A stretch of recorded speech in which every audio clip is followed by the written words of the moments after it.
Tengan ustedes muy buenos días, mis estimados seguidores de la hora psicológica en probariojuicio.sac. Para mí es un placer, como siempre, acompañarnos en este interés particular de desarrollar la psicología forense en sus temáticas principales. Hoy día vamos a ver el uso de la cámara Gesell y su impacto en la protección del menor de edad en el Perú. Este es un tema muy sensible en la medida que todos los niños son un ángel de bondad y de potencial desarrollo de aptitudes, intereses, creatividades y potencialidades nunca jamás vistas, y que se van lamentablemente apagando en función al impacto de la sociedad, sus limitaciones y sus esquemas de repente no asertivos para el desarrollo del potencial humano en su máxima expresión. Y por eso la cámara Gesell es un instrumento en medio de un sistema judicial que interviene para proveer el justo derecho de una víctima para ser resarcida de ese daño en virtud de un ofensor lamentable que puede ser determinante su afirmación respecto a los hechos de este menor en este fenómeno probatorio llamado cámara Gesell. Allí nosotros tenemos una labor muy importante y que vamos a desarrollar a continuación con la ponencia correspondiente. Muy bien, sin más preámbulo vamos a pasar a esa ponencia. Bien,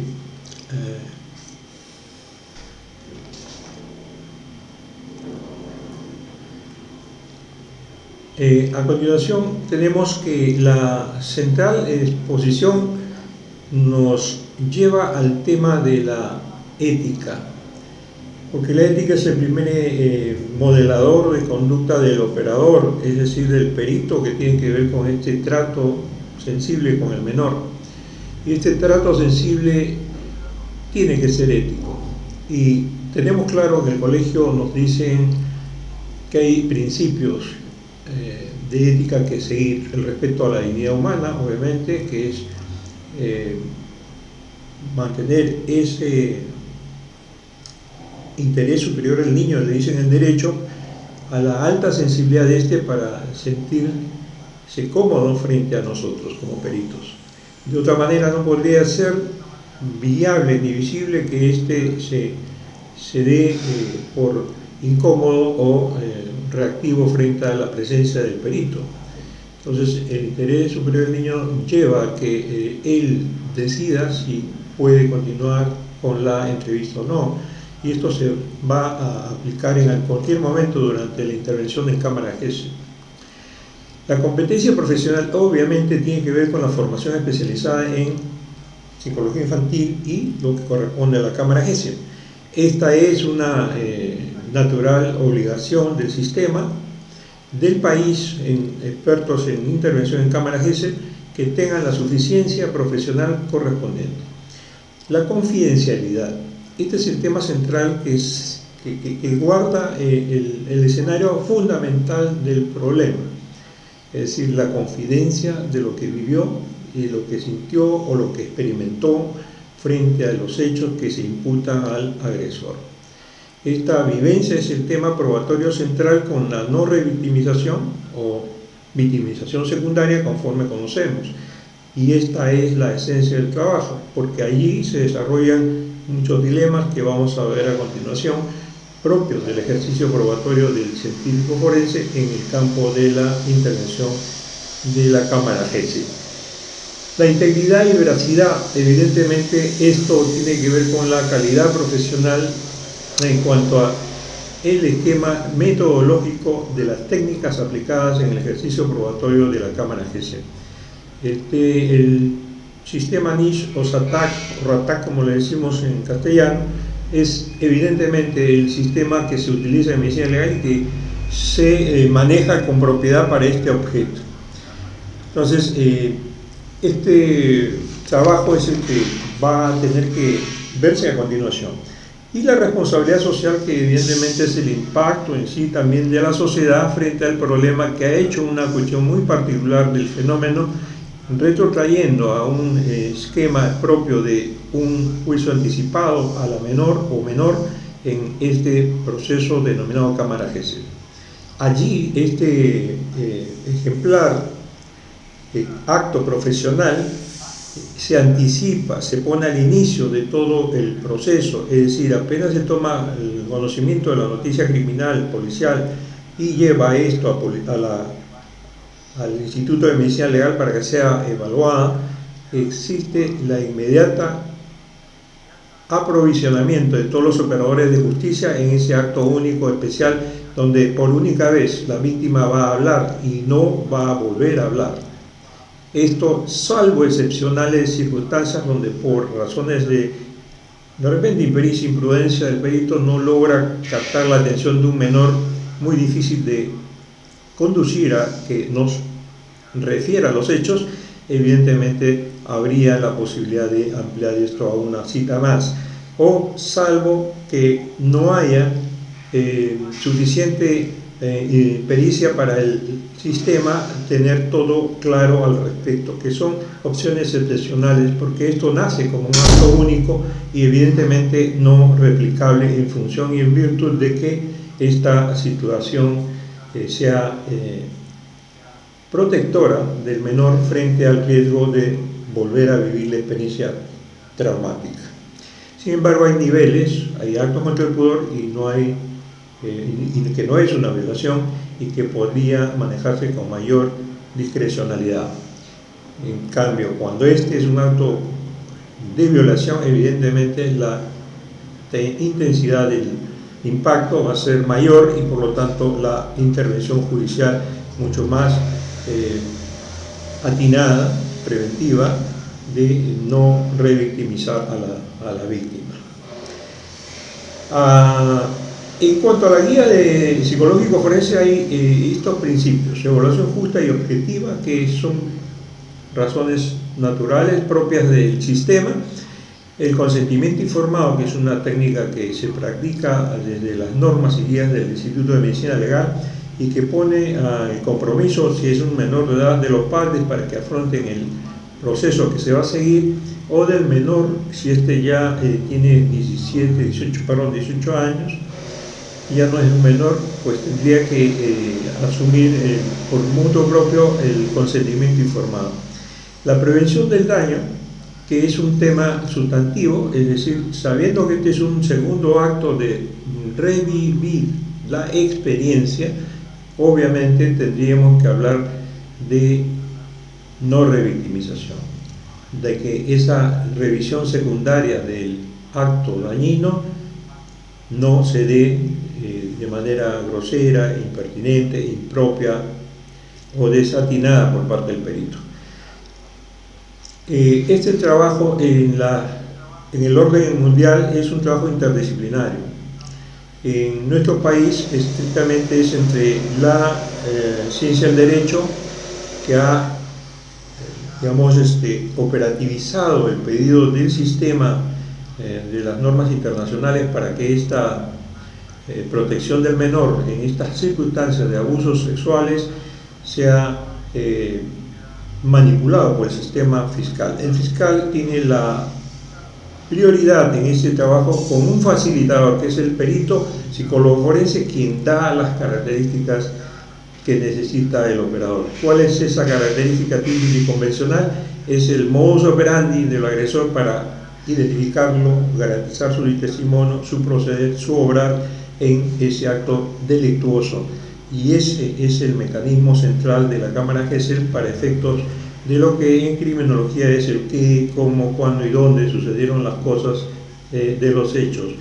Por lo tanto, se constituye esta Cámara en esa colaboración interdisciplinaria con el sistema fiscal en un instrumento criminológico de esencia y, por lo tanto, probatorio para efectos judiciales. Sin embargo, el perito que actúa ahí, obviamente se permite con esta intervención lograr continuar en lo que se ha normado como el informe de certificación, le digo yo certificación del daño, para efectos de garantizar en el sistema que realmente la menor se ha afectado. Esta es la la guía que nos da estos puntos centrales, como también la responsabilidad del sistema judicial de nuestras competencias frente al propósito encomendado. Como bien sabemos, hay lineamientos en estas evaluaciones. Las guías de procedimiento del 2016 y la última del 2021 mencionan de una manera muy precisa todo lo que significa el informe psicológico. Y por lo tanto, allí están todas las etapas correspondientes al desarrollo de ese informe que certifica el daño, que bien ya lo constató el psicólogo en la Cámara Gesell al buscar evidenciar el rol del agresor y su impacto con el menor. El menor evidentemente puede mostrar imposibilidad de hablar dependiendo del grado de reconocimiento del concepto de daño, que esto lo da la cultura familiar, con el horror, el impacto, el llanto de lo que puede connotar para la familia, y entonces el niño recién toma conciencia de lo que significó lo que le han hecho. De repente solamente manosearlo, solamente manipular sus órganos genitales y por lo tanto no logrando de repente penetrar a una menor o menor, de tal manera que no reconoce qué significa esto. Si es que tiene más de 7 años, que ya se sabe que discrimina la conciencia de lo cierto y lo falso, o lo bueno y lo malo, principios que significan la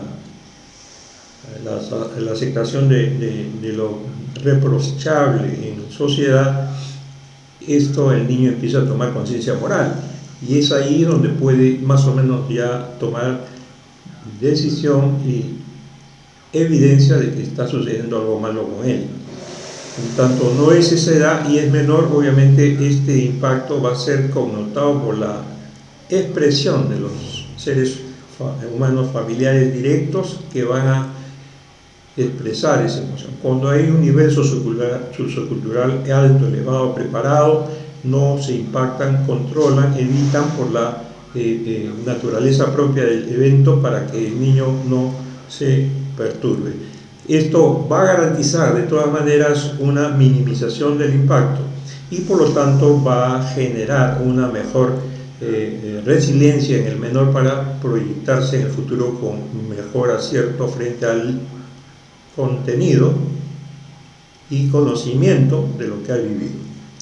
Muy bien, entonces esta estructura de la guía de procedimientos es obvia, tenemos claramente consideraciones de las etapas del desarrollo del niño para valorar las respuestas fundamentales.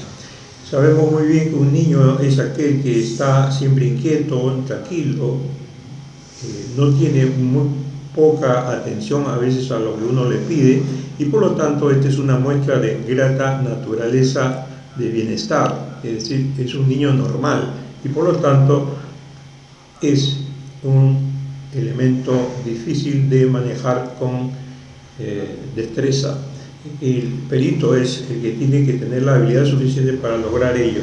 En los síntomas, pero en las etapas descritas por el Nish y el Ratak, que son las técnicas históricas que han devenido en la historia de este instrumento, indican claramente ese procedimiento de captación que sirve para que el perito logre ese objeto de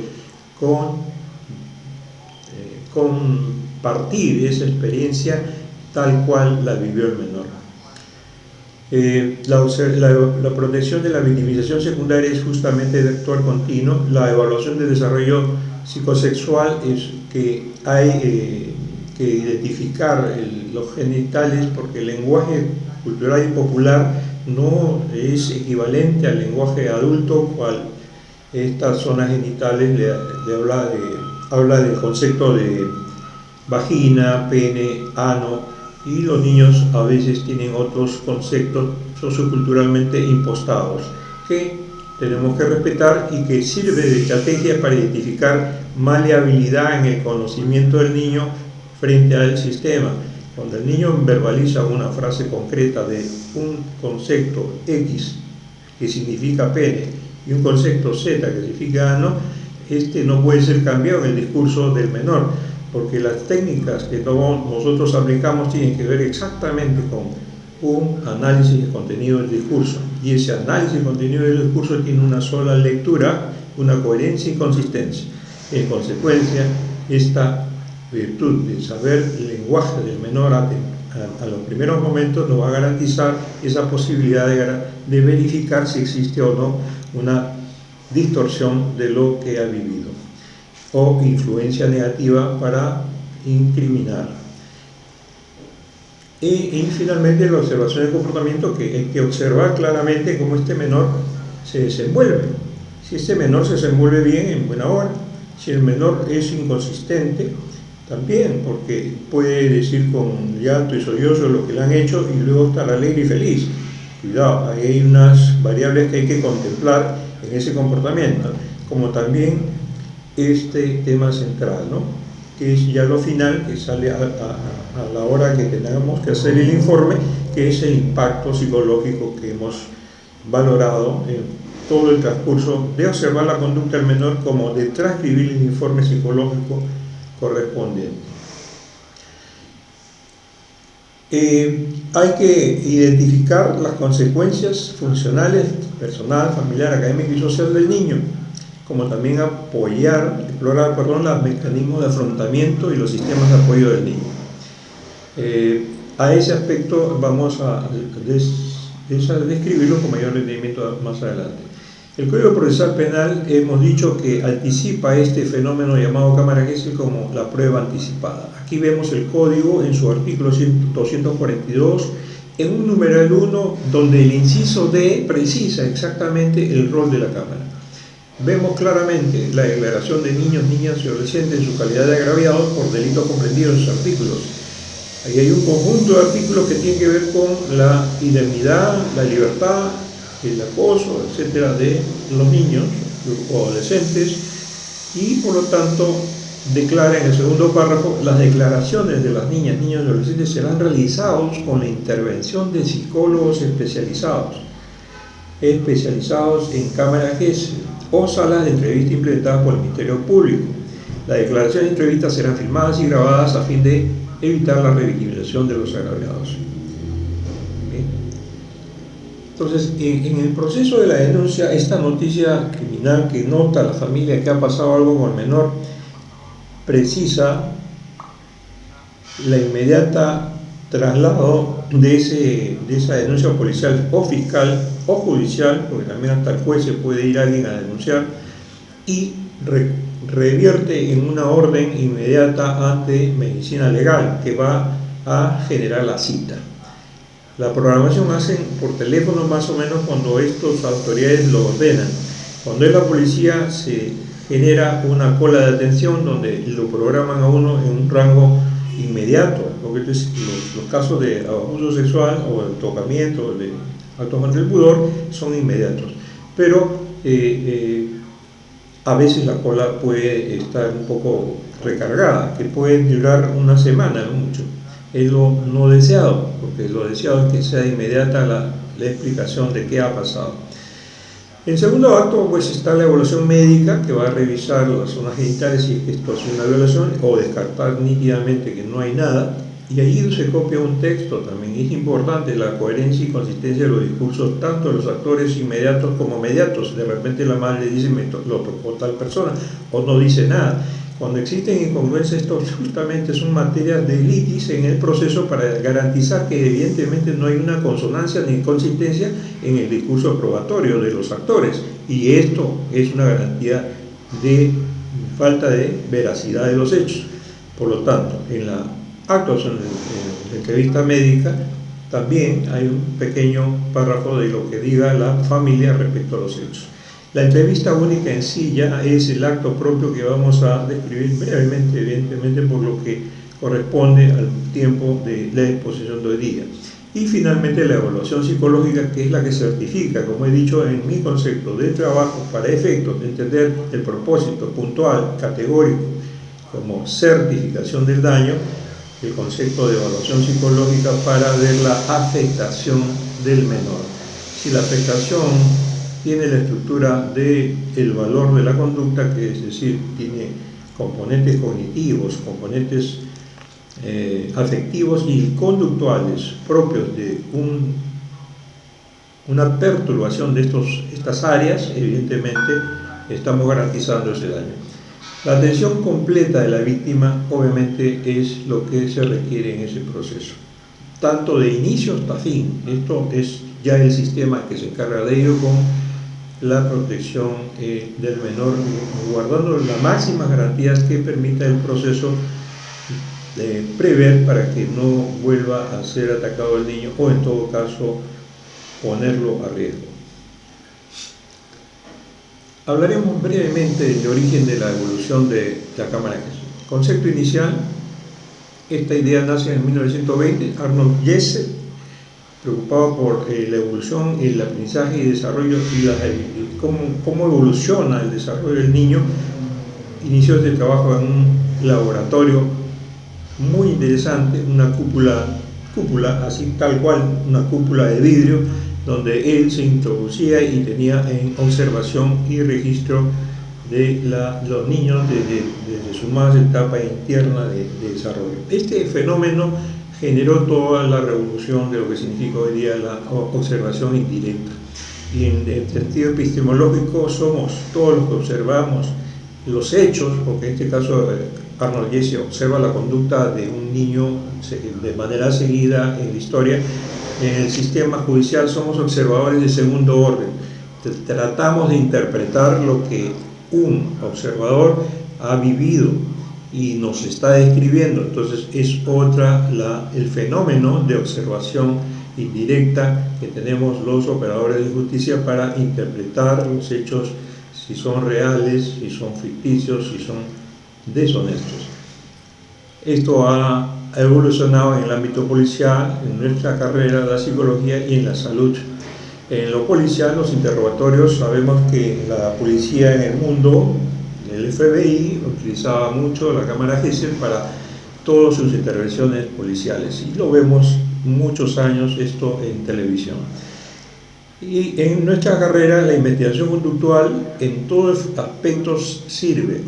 Las terapias de familia, por ejemplo, para observar los vínculos y las relaciones intrafamiliares, cómo están las alianzas entre los subgrupos de la familia para entender el proceso, como también los fenómenos de carácter de observación experimental en un grupo, en un escenario de cárcel, para saber cómo son las alianzas, etcétera, etcétera, etcétera. Entonces, la formación siempre es multiespecializada: psicología social, psicología de niños, psicología de personal, si vamos a evaluar personal, psicología social para ver antropológicamente fenómenos sociales conductuales, etcétera, etcétera.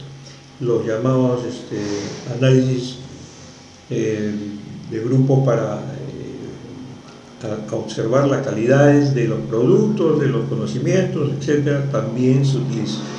En la salud, la terapia familiar, como hemos dicho, y las investigaciones clínicas.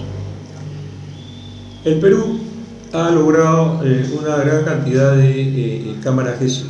Tiene 75 cámaras Gesell, pero solo 63 están operativas debido al problema logístico y falta de personal. El país sabemos que tiene una inmensa demanda y responsabilidad de un actor principal, que es el psicólogo forense, dentro de la gran categoría del psicólogo en el país. Sin embargo, lamentablemente no se nos da el espacio, ni la titularidad, ni el protagonismo en empoderamiento. Ejemplo, no hay jefatura alguna en medicina legal, y esto es un trabajo a dedo de quienes se les encarga y ordena que se hagan cargo de alguna labor precisamente puntual. En los observatorios, por ejemplo, de la criminalidad, hay psicólogos que no son de medicina legal, pero son expertos en estadística para conocer la profundidad de los problemas nacionales, y allí es donde conocemos desvinculadamente el problema de la macro sociedad peruana.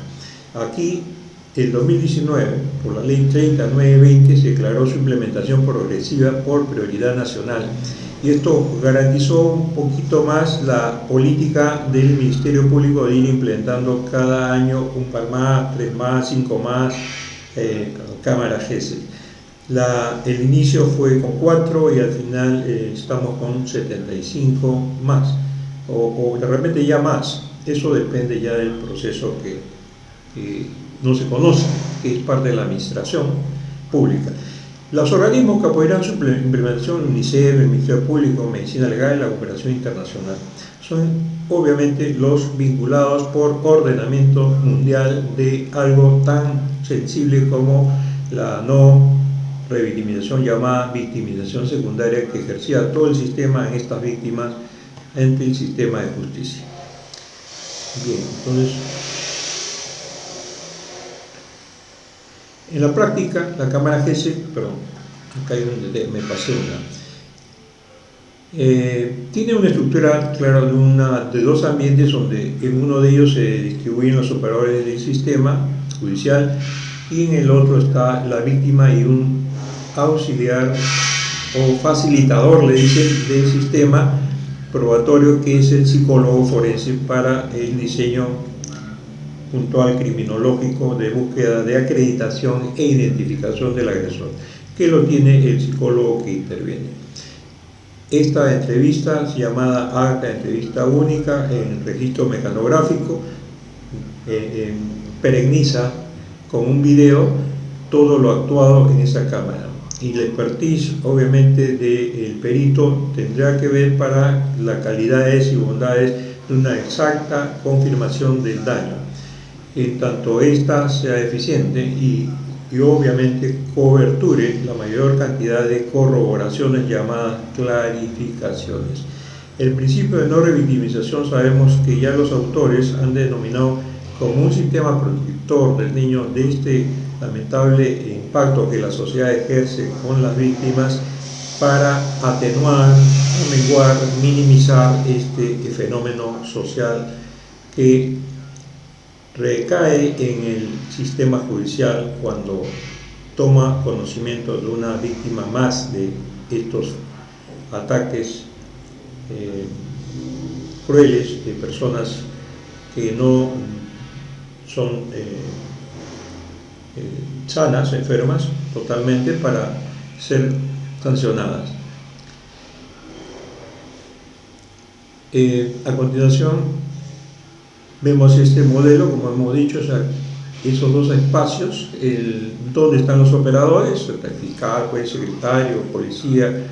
El imputado hoy en día también tiene un espacio, antes no lo tenía, ahora también se le permite participar por un principio elemental del derecho, que es el que tenga acceso en igualdad de posibilidad, que tanto el sistema probatorio de incriminación, que es el sistema fiscal, como el abogado y su patrocinado, para que se defiendan de lo que supone puede ser algo no real, falso, calumnioso.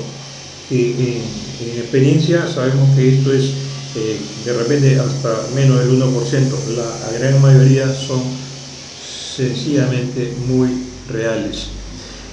Entonces, el objeto de esta campaña es obviamente minimizar el trauma, prevenir la revictimización y el trabajo interdisciplinario. Y esas garantías probatorias están en el daño como llamado revictimización. Ese difícil hablar, el bloquearse, el llorar, el no continuar sobre el discurso iniciado, son evidencias de estar demostrando afectación emocional respecto a los hechos vividos. Entonces estamos validando la vivencia y a la vez el testimonio, aunque no lo explicite, pero después buscaremos alguna fórmula para que nos diga algunas cosas complementarias al hecho, que se hacen con las preguntas de clarificación. ¿Para qué vamos a validar este testimonio? Para ver si su salud es real, si los signos y síntomas son reales, si hay unos intereses secundarios influidos por conflictos de segundo orden, es decir, la familia y sus problemas con este señor. Y cuando esto no es así, el coeficiente intelectual bajo y la manipulación, que vamos a deslindar en un esquema teórico que ya planteó un autor. En estos principios, que el derecho y nuestro ejercicio psicológico forense hace suyos son el interés superior del niño, que es ese respeto a que el niño diga si quiere seguir o no, esa no discriminación, que todos los niños, independientemente de origen, género o condición socioeconómica, van a ser atendidos en esa misma condición, sin ningún acto fóbico o etcétera, que tenga que ver con fobias sociales específicas, ¿no? No debe haber eso en nuestra sociedad no se presenta, pero últimamente las circunstancias sociales están de repente atizando en alguna medida alguna fobia contra algunos migrantes, lo cual podría generar alguna conducta inapropiada. El derecho a la vida evidentemente es parte de lo natural y esto no se aplica mucho en el contexto de esta protección al niño, salvo que el niño haya sido torturado sexualmente de manera grosera y dañina, ¿no? Habría que tomar como caso especial y no inmediato, siempre es inmediato cuando hay un daño muy severo, porque ya son daños mayores, implica primero el sistema de salud que atiende y luego remite de un tiempo a una cámara.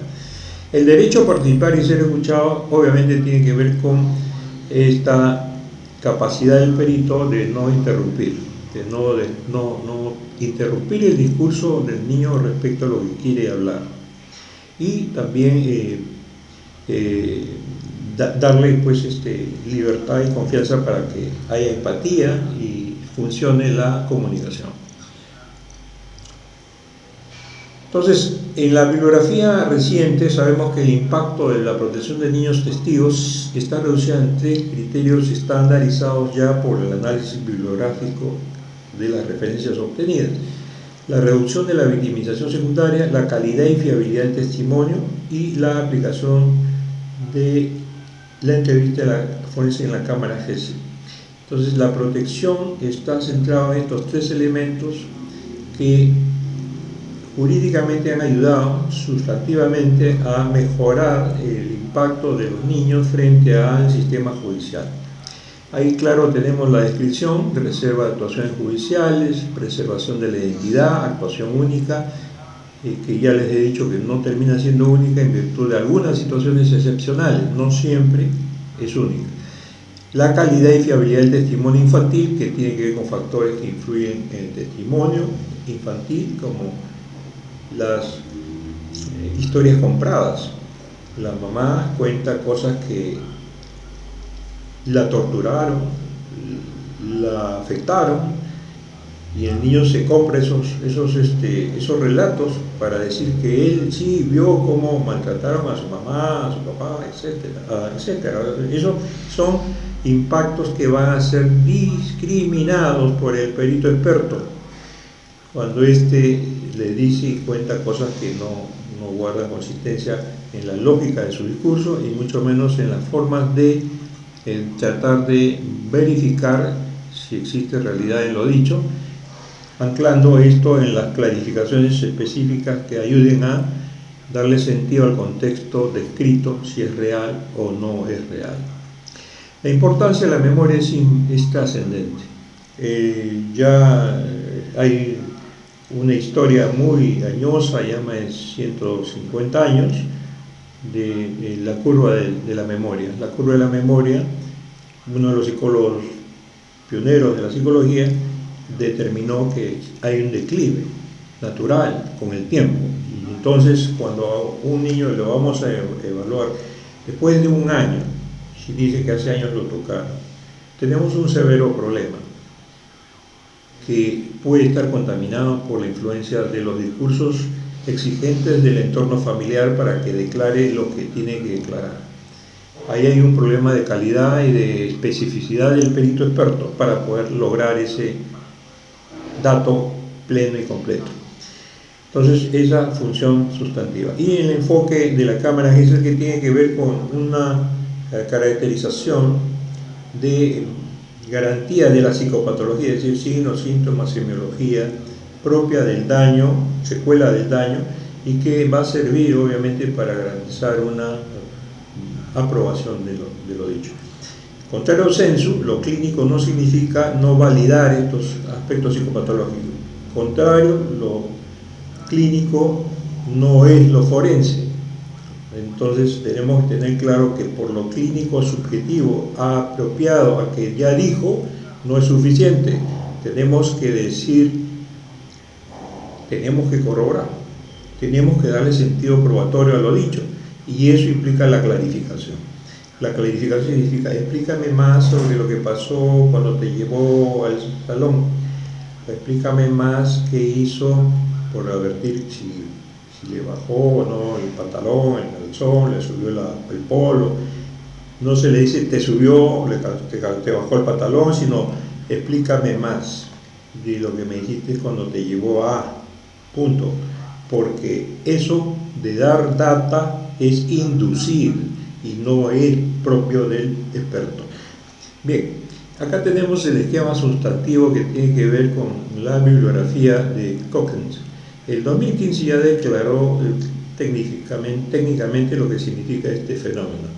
Tenemos dos hipótesis a contrastar: que el relato corresponde o no a una experiencia vivida.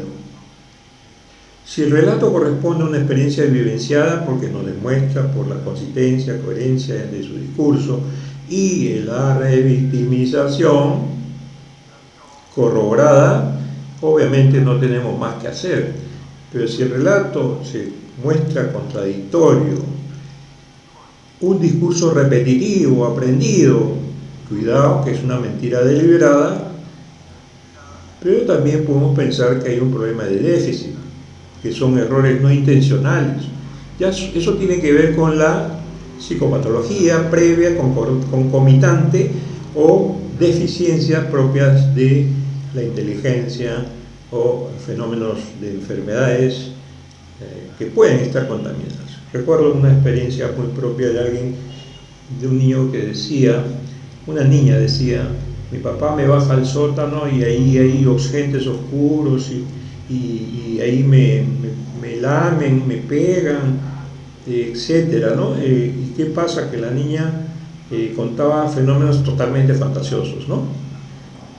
Pero lo consciente es que el niño después tuvo un problema, la niña tuvo un problema neurológico que lamentablemente la privó de conciencia y voluntad totalmente. Había tenido un problema serio neurológico. Entonces hay que tener claro que no todo es conforme lo dice el niño. Hay que darle coherencia y consistencia. No podemos asumir que no, ya lo dijo, suficiente. Eso es una verdad ineluctable. Por favor, lo clínico, que se quede en lo clínico. Lo forense es probar. En juicio lo que tenemos que demostrar. Si no, los abogados se van a pelear en que no hay consistencia, no sirve ese peritaje, no vale lo que dice, no es suficiente, porque no está demostrando nada. Eso es lo central. Entonces, por favor, los colegas tienen que enfatizar muy bien la discriminación entre lo clínico y lo forense. Las técnicas de entrevista forense. Está acá un esquema que el mismo Cochrane establece en esa estructura, que hay una secuencialidad que no vamos a revisar por materia de tiempo, que se tiene para que la revisen y busquen en la bibliografía de Cochrane, que describe muy bien esta temática en su momento. Esta acta tiene dos momentos, lo que significa las recomendaciones que están en un artículo propio de la propia guía del 2016 y los criterios de clarificación que hemos mencionado.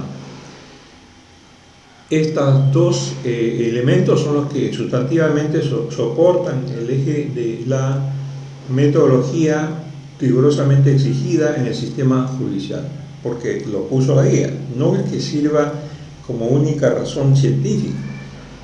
Las habilidades psicoterapéuticas son muchas y no están todas acá precisadas, por lo tanto hay que también revisarlas porque también se aplican, también se pueden dar uso dependiendo del contexto y la edad de la víctima para tener alguna data de rapport, confianza, empatía y que permita consolidar alguna búsqueda de información. Por lo tanto, estos dos elementos van a ser exigidos por el operador de justicia, el abogado, y por lo tanto van a ceñirse a estas líneas.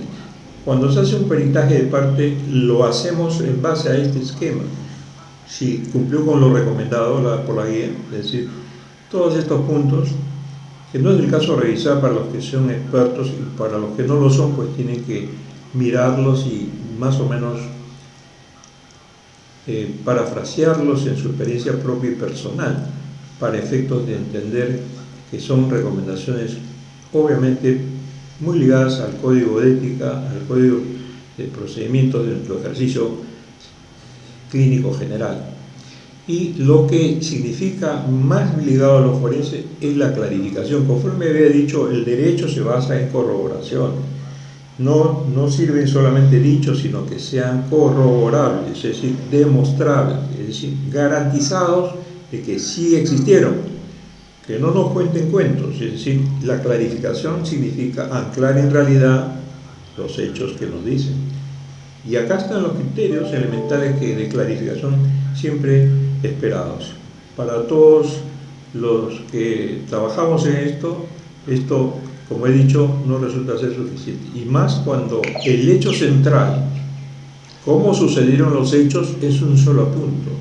Es decir, el tema de la no revictimización ha suprimido lo que podría ampliar un poco más el contexto propio de los hechos. Es decir, cómo fue que te tocó, explícamelo, descríbemelo o dime más, ¿no? ¿Por qué? Porque evidentemente una cosa es apretar y otra cosa es pasar la mano por encima, que puede ser interpretado mal o realmente intencional. Entonces hay diversas situaciones propias y particulares que hay que saber interpretar, y como les decía, obviamente en un alto porcentaje no son casualidades, no son errores, son verdades inconscientes del agresor. Pero tenemos que deslindar bien, para efectos de dar certeza jurídica probatoria de que esta realidad existió. Si no, va a ser materia de discrepancia y hasta crear dudas en el operador de justicia para que éste resuelva a favor del acusado. Entonces es importante esta estructura de todos los criterios de clarificación para efectos de la garantía probatoria de nuestro ejercicio ante el sistema. Hay jurisprudencia que tiene que ver con el tema que es importantísimo también tomar en cuenta. En nuestro ejercicio profesional, el derecho es la otra ciencia hermana nuestra, porque también observa conductas típicas llamadas ilícitos, que va a ser materia de, al final, interpretaciones. Y la jurisprudencia hace interpretaciones ya no solo de lo que pasó o no en un hecho delictivo, sino de las contribuciones que hizo el psicólogo en esas interpretaciones. O si el acto administrativo, ya no de fondo, sino administrativo, técnicamente fue bien llevado o se llevó a plena conciencia del procedimiento. Entonces los colegas psicólogos forenses tienen que estar al día en lo que significa la jurisprudencia. La jurisprudencia es también herramienta del operador para decir no procede porque acá se omitió este paso, el audio y la grabación estaba fallando y no se me escuchó, y dije que se resuelva eso, si no voy a presentar una subrogación o una tutela de derechos para efectos de que este acto no proceda, porque no se garantiza una buena y nítida escucha de lo que está sucediendo en la cámara. Ese acto, por ejemplo, va a generar una nulidad de repente de la cámara GESEL. Entonces, si nosotros psicólogos creemos que estamos haciendo bien nuestro trabajo y no estamos dándonos cuenta que estamos contribuyendo a la nulidad del acto, estamos desubicados. Entonces, toda esta bibliografía llamada jurisprudencia es importantísima. Cuando acá tenemos 4 casitos que son importantes ver acá. Finalidad de la entrevista única. es obtener el testimonio de menores víctimas de abuso sexual y otros delitos graves de entorno, evitando su revictimización y facilitando el relato honesto y detallado. Esta es una casación donde probablemente el perito no hizo bien su intervención, indujo respuestas y no interpretó seria y honestamente la realidad de un discurso inducido, probablemente. El segundo tema de casación también es el procedimiento y personal involucrado. La entrevista es realizada por un psicólogo capacitado con la presencia de un representante del Ministerio Público y en algunos casos un familiar. Se busca que el testimonio sea inmediato y confiable, considerando el desarrollo cognitivo y emocional del menor. Entonces aquí tenemos claro que esta casación de Arequipa, varias casaciones simultáneas, tienen que ver con los operadores en su intervención en la Cámara de Justicia. Recuerdo algún caso que decía que el mecanógrafo no firmó el acta, y no firmó porque no fue ese día. Entonces, ¿quién lo hizo? Lo hizo otra persona, y por eso no firmó. Entonces, por ejemplo, esas cosas solían suceder, ¿no? Ahora no sé si seguirán sucediendo, pero eso genera pues un cuestionamiento. ¿Quién lo hace? Lo hace mal, pues, no lo va a hacer igual que alguien se supone experto en tipeo, etcétera, ¿no? Entonces, por ahí pasan cosas que no queremos pensar que haya influencia corruptora, pero al final en el país estamos viendo muchos ejemplos de este tipo de fenómenos. Y por lo tanto también la propia intervención de los colegas, que lamentablemente pueden estar captados por la clientela de algún bufet de abogados nefastos y corruptos que puedan influir en esta intervención. La grabación y transcripción y validez de la prueba. El video debe ser transcrito como prueba del proceso judicial. La falta de grabación no invalida la entrevista, siempre que la transcripción sea fiel y verificable. Este es un tema controversial en la medida que se haya reconocido solo el texto, porque esto servirá para el juicio interpretativo de los operadores juristas que no tienen la forma de certificar el video, lo cual es responsabilidad del juez también, del fiscal también. ¿Por qué? Porque el abogado puede exigir tranquilamente que este accionar de darle aprobación no sea reconocido. ¿Por qué? Porque se está omitiendo un principio fundamental del derecho, que es la igualdad de armas, que significa a cada acto procesal emitido va copia para ambas partes. Todo lo que se conoce en el proceso tiene que saberlo las dos partes. Entonces, este cotejo de principio de igualdad de armas obliga a que el fiscal, si tuvo la experiencia de estar al frente el perito estar al frente de una pericia, el operador, dado que el sistema es con audio y video, debe tener ese audio y video para su perito, para que si no estuvo, tenga la oportunidad de valorar si está bien esa intervención. Si esta jurisprudencia selló un antecedente que signifique omitir ese audio y video, para mí es inconstitucional. No puede darse de esa manera. Habría que leer bien si en realidad es un caso especial, particular o excepcional que podría dársele razonabilidad, pero ya he descrito la forma de operar del sistema para reconocer si esto es aceptable o no.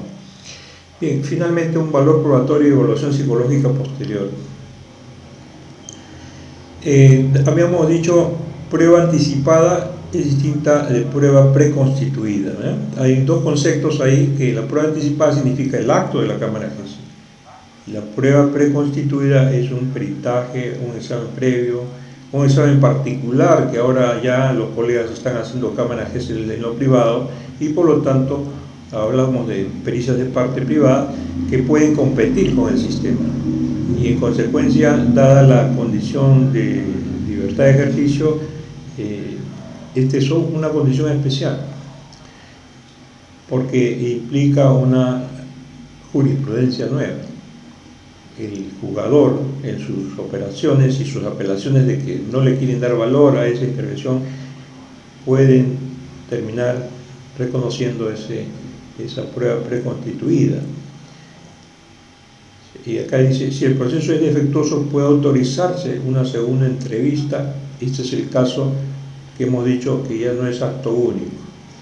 Entonces ahí hay una prueba ampliada, que es otro caso, y no solo este, sino en múltiples casaciones donde ésta se ha también practicado. Siempre luego de la entrevista se realiza una evaluación psicológica para identificar los indicadores de daño emocional y corroborar el testimonio. Esta es una interpretación jurídica, porque la corroboración del testimonio no se hace por no revictimizar. Es decir, no se vuelve a revisar que si lo tocó o no lo tocó, cuéntame más. El acto del perfil psicológico que va a certificar si tuvo o no daño, no es ético preguntarle más sobre el aspecto medular del juicio. Es decir, no se puede hacer revictimización o victimización secundaria. Bien. Tenemos desafíos pues frente a esta temática importante. 4 puntos centrales que la bibliografía rescata. Derecho del niño a ser escuchado sin revictimización. Este es un principio prácticamente que ya está esbozado en la praxis calificada de los expertos para no llegar a revictimizar. Los dilemas éticos en la evaluación del testimonio infantil, que tiene que ver con, obviamente, las características del fenómeno propiamente dicho del relato del menor. Si el relato corresponde a condiciones facilitantes o impostadas o manipuladas, entonces el tema está en la capacidad del perito en discriminar esa influencia, ese poder que hay detrás del niño respecto a esa declaración. Se debe manejar adecuadamente las revelaciones confidenciales y garantizar competencia de los investigadores. Es decir, acá se pone a prueba la habilidad y conocimiento, un poco de derecho, también diría yo, de los colegas psicólogos forenses, para poder saber intervenir con acierto ante las múltiples posibilidades que puede presentar el caso. Y esos son dilemas que hay que discriminar con claridad y experticia. Cada caso tiene su particular dilema y eso tiene que verse en función al problema que acusa el menor y las probables injerencias externas, indirectas o abogados que puedan influir en la familia para que el menor exagere, diga algunas cosas que no guardan coherencia o son humanamente incomprensibles. Entonces, esto es importante. La capacitación de los operadores, este es un reclamo a voces, ¿no? Hay un problema nacional que no se tiene política nacional de psicología forense, por lo tanto el sistema es muy laxo, muy irresponsable, tenemos que calificarlo así para hablar de las competencias, de darle el empoderamiento debido, como lo es en toda la ciencia en el país, que no se le da autoridad al psicólogo en nada, no se le quiere reconocer espacio, ni rol, ni autoridad, ni capacidad para hacer políticas nacionales. Este es un problema, porque aquí se refleja con estos fenómenos de que falta capacitación. La capacitación lo hace de mutuo propio el experto cuando éste se va a preparar en cualquier lugar. Y esto es lamentable, porque el Estado, si bien es cierto, apoya muy bien, pero no es en la totalidad, es en algunos sectores y en los grupos que le tocó esa vez. Entonces no es un trabajo regladamente normalizado y por lo tanto deficitario de un buen nivel de garantía probatoria. Esta es una queja nacional de los operadores, es una queja de la propia base social psicológico forense. Finalmente, las garantías procesales de protección al menor. Luego del fenómeno, nadie sabe si al niño le van a pegar. Es un ejemplo grosero, ¿no? Pero puede hacer que suceda. Y entonces allí debe haber garantías para ese menor, porque seguro no dijo lo que tenía que decir, ¿no? seguro también dijo algo que le dijeron que no diga. Entonces, por favor, hay también que coberturar el espacio post intervención del menor. Esto no está garantizado. Ya lo dijo Cárdenas Puente hace unos años, 21. Muy bien, estamos cerrando el tema con los informes. Tenemos claro que el informe psicológico debe tener un formato científico. Dauber es un filtro que ya la jurisprudencia nacional aprobó como suya, porque el caso Dauber es americano. La Corte Suprema Americana diseñó el reconocimiento de 4 criterios básicos para reconocer que un peritaje es científico. Controlabilidad y falsabilidad de la teoría científica, quiere decir que tienes que tener partners científicos. Perdón, la hipótesis, tienes que tener una hipótesis con la cual fundamentas, es decir, no es obvia, será obvia para la víctima, pero para el agresor no. Y la víctima, si es que es compleja el caso, hay que también definir. Y esto se define no porque a priori el fiscal lo va a decir, no, nosotros al analizar el contenido tenemos claro qué es lo que podemos demostrar. Y ahí tenemos la hipótesis. Y allí formulamos esa coherencia y consistencia del producto que vamos a emitir. En consecuencia, esa controlabilidad y falsabilidad está hecha por análisis cualitativo como una técnica de análisis contenido de discursos que va a servir como método probatorio del caso, como teoría de casos, y buscar la falsabilidad con esa discriminación de la coherencia y consistencia, como también de los instrumentos que prueben psicológicamente estandarizados para la psicopatología encontrada. La publicación de revistas, que son parte de los expertos que van a secundar lo que yo digo en un peritaje. No puedo dejar de decir lo que yo digo, no es porque yo lo digo, yo no soy ningún genio oculto en el mundo, ¿no? Porque eso es lo más atípico en ciencia. La realidad es que nuestro conocimiento tiene que estar validado por comunidades científicas. Entonces ya lo vamos a ver al final el cuarto punto, que es la comunidad científica. Entonces los partners nos ayudan a hablar de teorías, de fenómenos específicos en el problema que estamos abordando y debemos citarlos. El porcentaje de error es los instrumentos estandarizados tienen un nivel de certeza científica al 95%. Cualquier porcentaje menor y empieza a ser relativa a la intervención. Y ese 5% también es materia de discusión, a veces en la oralidad del debate del proceso judicial. En su opinión, este 5% representa una posibilidad de que este caso pueda estar en ese 5%, que ponen aprietos, porque evidentemente tiene que ubicar bien al interlocutor. Señor, esto es estrictamente sobre ese instrumento, pero yo tengo la certeza, producto del análisis de contenido, los otros instrumentos que usted no está viendo, que existe alta incidencia y probabilidad de que existe compromiso ilícito en el obrar de este señor. Punto. Porcentaje de error, esa es la categoría que el caso Dauber señalizó como un fenómeno propio de la probanza en un juicio. Y por último, esto de la comunidad científica, porque lo que yo digo no es porque yo lo digo, sino porque existe sinceramente una comunidad de ciencia, de científica vigente que avala o te rechaza lo que tú digas. Si tú has escrito algo y tienes miles de citas, obviamente estás avalado. Es decir, tu escrito sí está reconocido. Eres un miembro de alto valor en la comunidad científica en la cual escribes, o sea, el rubro de la temática que haces. Mientras no sea así, y lamentablemente en nuestro país que no hace mucha ciencia, obviamente tenemos graves flancos de vulnerabilidad en ese a probar en ese tipo de argumento de los criterios de Dauber.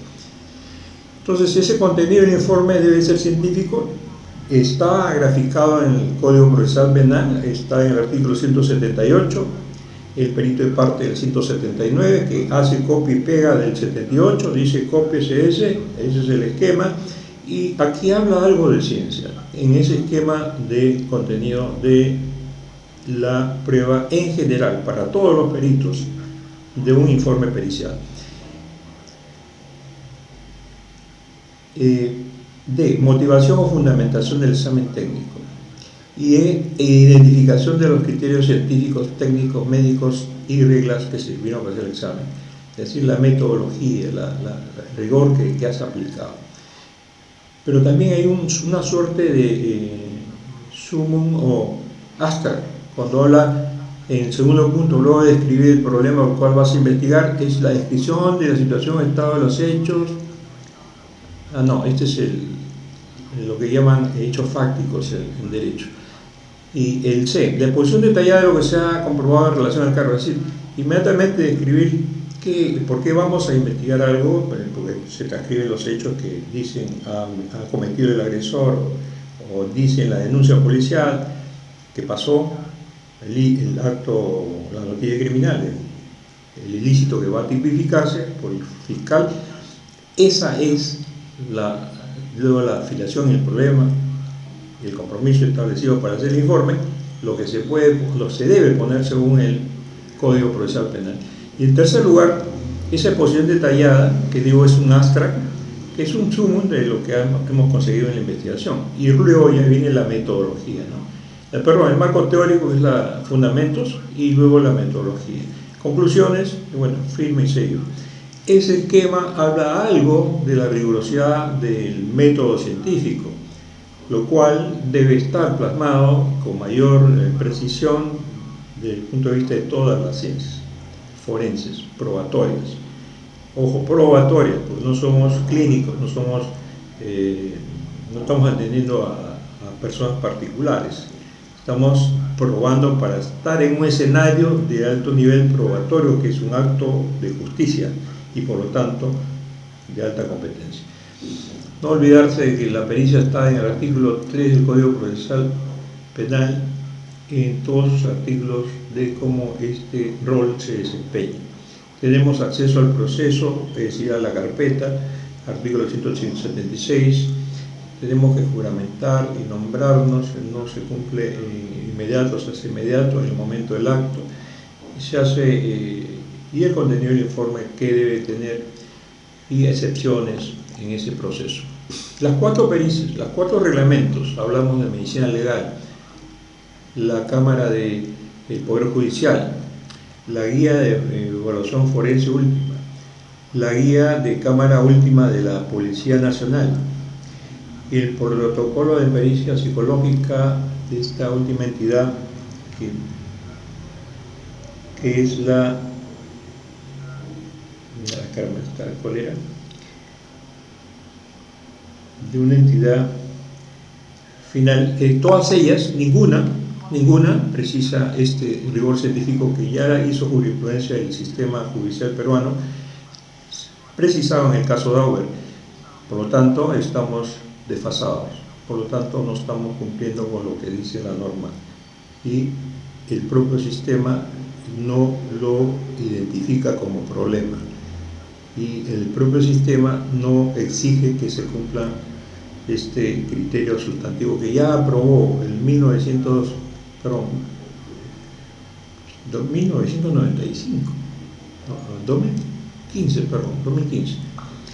o el caso es del 95 allá en Estados Unidos. Minsa trató de hacer un esbozo de esa interpretación dauberiana cuando desarrolla su resolución ministerial 801-2020. Hace una excelente presentación de cómo debe hacerse un informe, que dicho sea de paso, ninguno de los psicólogos en el sector de salud lo aplica, porque felizmente para ellos el informe no dice lo que en teoría plantea. Acá está el esquema.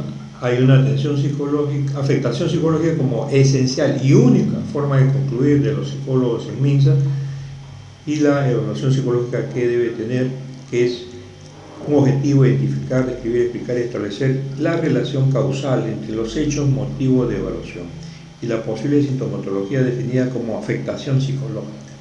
Ese concepto que va a ser lo único que van a concluir, para luego hacer un informe con con una estructura que acá está relevada, como formulación, contratación de hipótesis, evaluación y análisis de resultados. Debe ser acompañado como sustento en marco conceptual, teorías explicativas, etc. Es bellísima la sustentación metodológica del informe, pero cuando presenta el diseño, cómo debe ser hecho, pone estrictamente, perdón, esa es la elaboración, sí, acá está su estructura, se ve en otro anexo. Debe haber consistencia, estos son criterios generales, conclusiones, regulaciones, ¿no?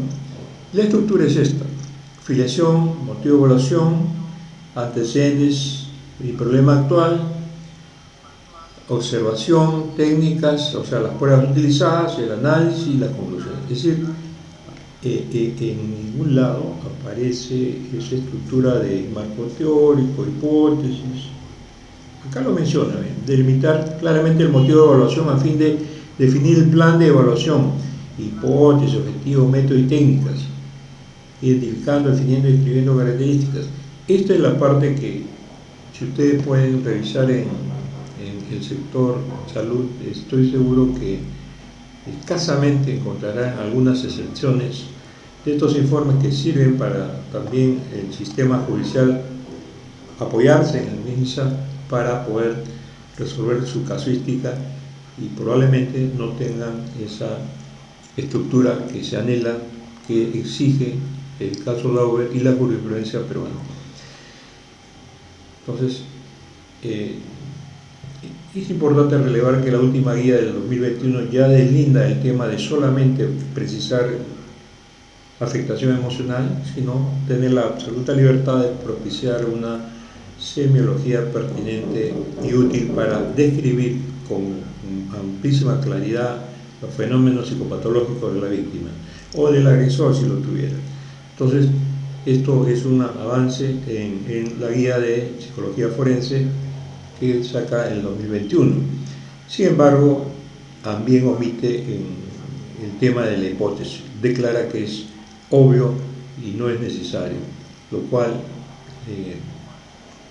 desacredita obviamente lo que rige el derecho como obligación, y que lamentablemente el derecho no tampoco se hace respetar en las instituciones evidentemente tutelares de los órganos probatorios, medicina legal. Entonces, eso para concluir que esta oralidad en la que sustentamos no debe salirse del esquema riguroso de un método científico.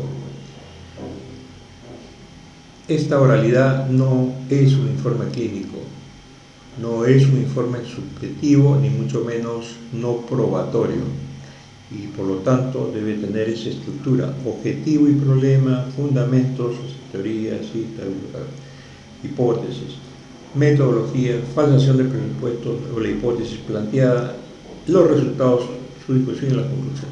Este es el esquema elementalísimo, salvo conclusiones y recomendaciones, de todo paper científico o artículo científico.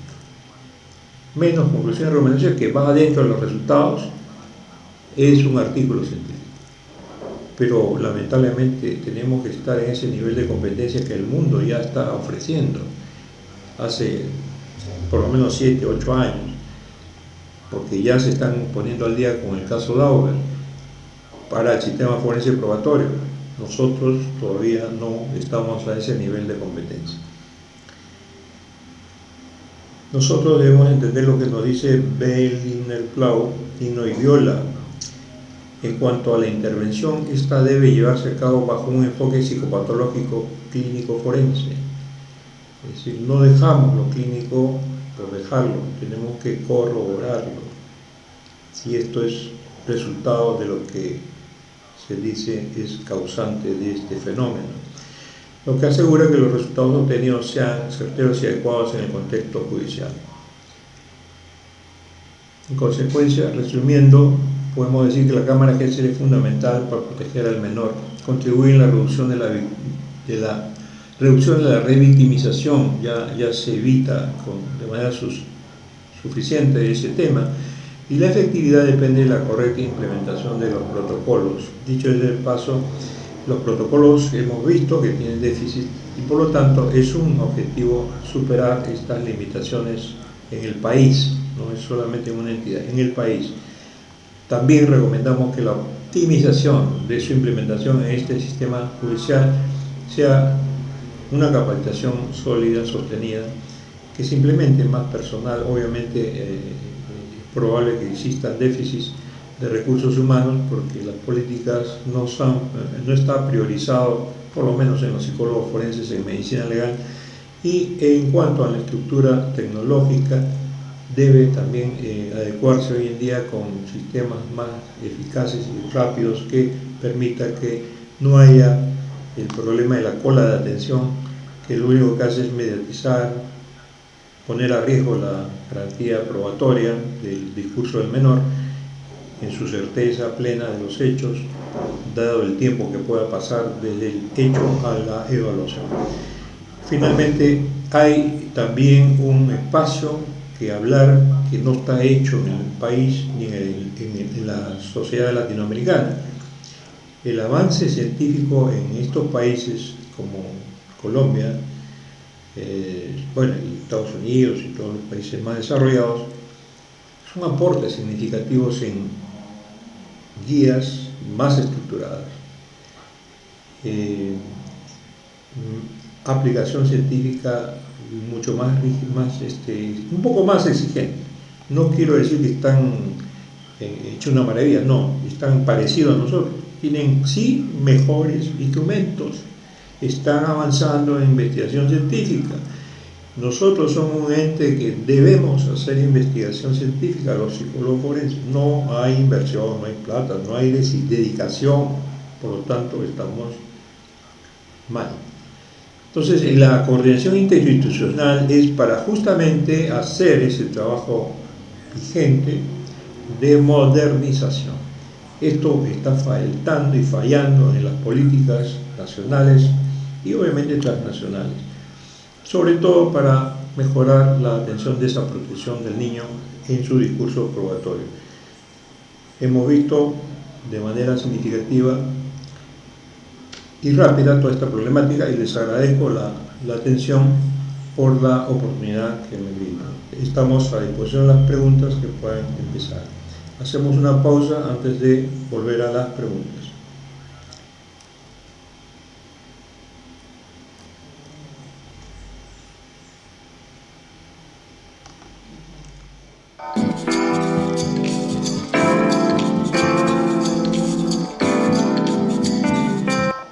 Bienvenidos a la tribuna de Gridley. Soy Hugo Mendoza y estamos por Gridley TV. Esto es un espacio donde se reflexionarán los temas jurídicos más relevantes para nuestra sociedad.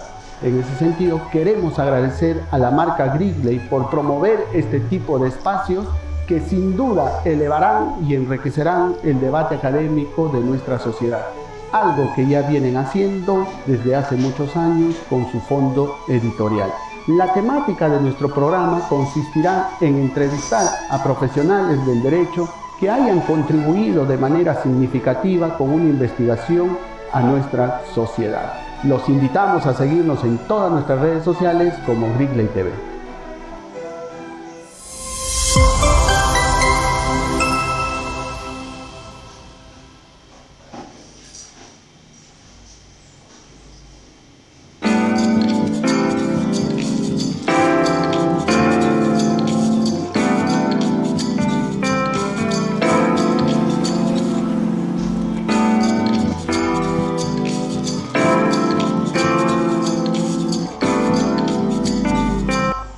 Bienvenidos a la tribuna de Gridley. Soy Hugo Mendoza y estamos por Gridley TV. Esto es un espacio donde se reflexionarán los temas jurídicos más relevantes para nuestra sociedad. En ese sentido, queremos agradecer a la marca Gridley por promover este tipo de espacios que sin duda elevarán y enriquecerán el debate académico de nuestra sociedad, algo que ya vienen haciendo desde hace muchos años con su fondo editorial. La temática de nuestro programa consistirá en entrevistar a profesionales del derecho que hayan contribuido de manera significativa con una investigación a nuestra sociedad. Los invitamos a seguirnos en todas nuestras redes sociales como Gridley TV.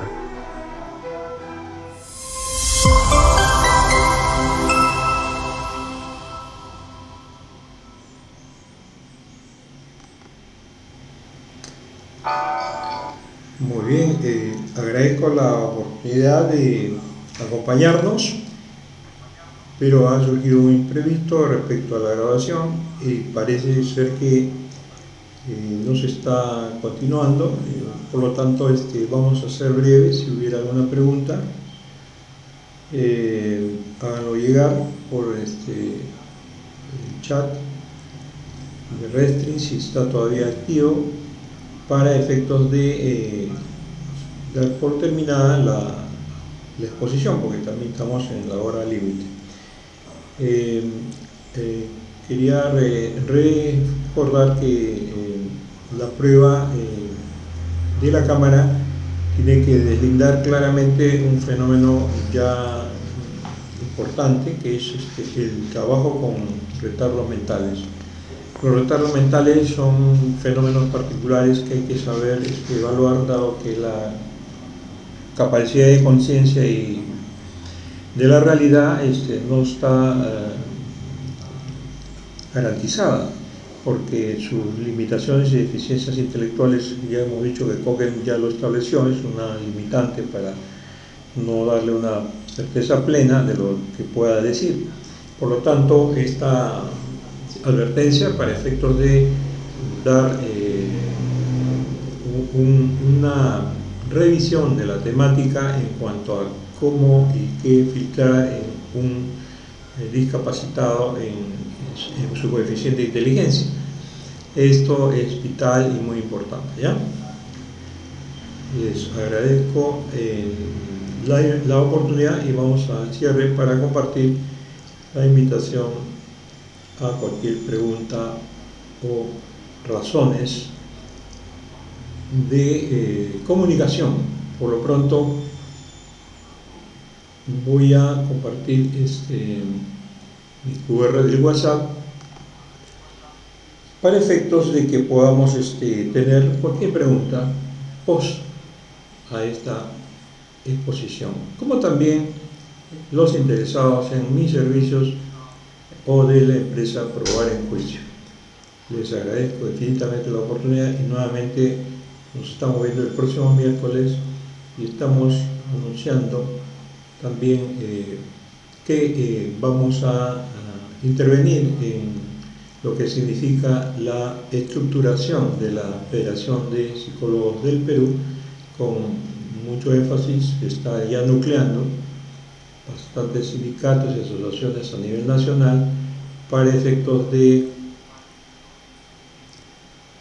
estructurar la voluntad especialísima de los psicólogos en el país, que no son solo sindicatos, grandes sectores hay, sí, educación, la policía, la fiscalía con medicina legal, el INPE o el MINDES, como sectores que podrían estar sindicalizados, y no todos están sindicalizados, y en algunas empresas que, como es salud, por ejemplo, salud también tiene un sector de sindicalismo fuerte, pero total, no específico, lo cual va a generar un trabajo orientado a la satisfacción de las expectativas del derecho de reclamos en este sector, pero no en la mayoría de la población psicológica forense. Y para ello necesitamos el aporte de la inteligencia de los psicólogos. Y hablar de inteligencia de los psicólogos no es hablar más que de las autoridades de las ciencias psicológicas en el país, porque el problema del país es que no tenemos una estructura vinculante, permanente y sólida de este trabajo especializado. La APA es un ejemplo de ese trabajo ya fortalecido por más de 100 años en el ejercicio, bueno, menos de 100 años, en el ejercicio de la ciencia psicológica. Una asociación que tiene más de 80, creo, capítulos, los cuales demuestran la fortaleza de un país desarrollado frente al reto de la presencia y pertenencia de su opinión categórica en el ejercicio de la política nacional. La contribución a los fenómenos sociales e internacionales, el aporte de este espacio profesional a el desarrollo sano de sus conciudadanos, con lo que ya destacó nuestro queridísimo fundador de la especialidad en terapia centrada en el cliente, Carl Rogers, para efectos de entender el problema de la prueba y su fenómeno, con el fenómeno de la prevención en la Asociación de Prevención de Estados Unidos, que es un enorme instrumento que trabaja la comunicación preventiva en el país. Igual en nuestra realidad debemos impulsar un espacio que obviamente el país debe también apoyar, hablo del Estado, para fortalecer este fenómeno que vemos hoy en día. Si hace más de 30 años no se quiso dar poder al psicólogo en educación, estamos viendo las consecuencias hoy en día producto de ese descuido. Y vemos que los próximos años pueden ser mucho peores si no tomamos decisiones de prevención en el aspecto psíquico de la evolución y desarrollo de los sectores sociales más débiles. Por lo tanto, esta es una necesidad imperiosa que considero debemos los científicos forenses, los científicos de la psicología, fortalecer en nuestra necesidad de desarrollo del país. Por ello estamos en ese propósito, algunos colegas buscando empoderar. Muchas gracias. Estamos comunicando próximamente esta convención para fomentar esa federación de la psicología del Perú con la mayor, ojalá, representatividad de sus valores, es decir, sus agentes, es decir, sus valores reputados en el país para hacer de este un órgano importante y trascendente en la historia del país. Muchas gracias, muy buenas tardes para todos. Gracias.